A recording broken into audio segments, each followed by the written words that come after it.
আমাদের দেশের মানুষ বিচার পায় না, শিশুরা ধর্ষিত হচ্ছে, বর্ডার দিয়ে অস্ত্র ঢুকছে থানাতে, আমার জনগণ বিচার পায় না, মামলা দিতে গেলে মামলা রাখে না। আর স্বরাষ্ট্রমন্ত্রী সংসদে দাঁড়িয়ে উনি বাংলাদেশের মানুষকে প্রতারণার সংবিধান শিখায়।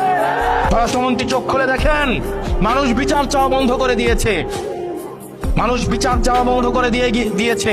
আপনাদের কি অধঃপতন হলে মানুষ আর বিচারও চায় না, কারণ সে জানে বিচার চেয়ে লাভ নাই, কারণ সে বিচার পাবে না। যখন শিশুদেরকে ধর্ষণ করা হচ্ছে এবং বাবা বিচার চাওয়া বন্ধ করে দিয়েছে, বাবা বিচার চাচ্ছে না কি কারণে? বাবা বিচার চাচ্ছে না কারণ এই বিচার ব্যবস্থার উপরে বাবার বিশ্বাস নেই।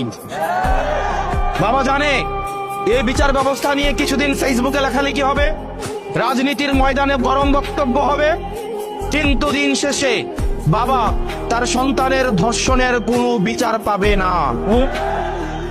এই বিচার ব্যবস্থা জনগণের বিচার নিশ্চিত করতে পারে নাই, অন্যায়ের বিচার নিশ্চিত করতে পারে নাই, আমাদের স্বাস্থ্য ব্যবস্থা আমাদেরকে সুস্বাস্থ্য দিতে পারে নাই।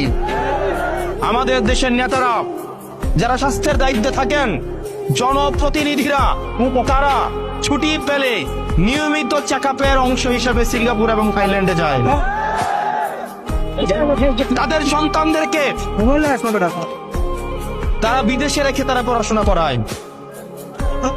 যে লোকটা বাজারে জিলাপি বানায়, আপনি যদি ওই লোকটাকে বলেন ভাই আপনি জিলাপিটা খান, সে যদি জিলাপি খাইতে অস্বীকৃতি জানায়, এই জিলাপির প্রতি কি আপনার আস্থা থাকবে? যে লোকটা এখানে চটপটি বিক্রি করে, ওই লোকটাকে যদি বলেন এই চটপটিটা আপনি খান, উনি যদি বলে যে না এটা আমি খাবো না, আমি অন্য জায়গা থেকে চটপটি কিনে এনে খাবো, ওই লোকের চটপটিকে আপনি কিনে খাবেন?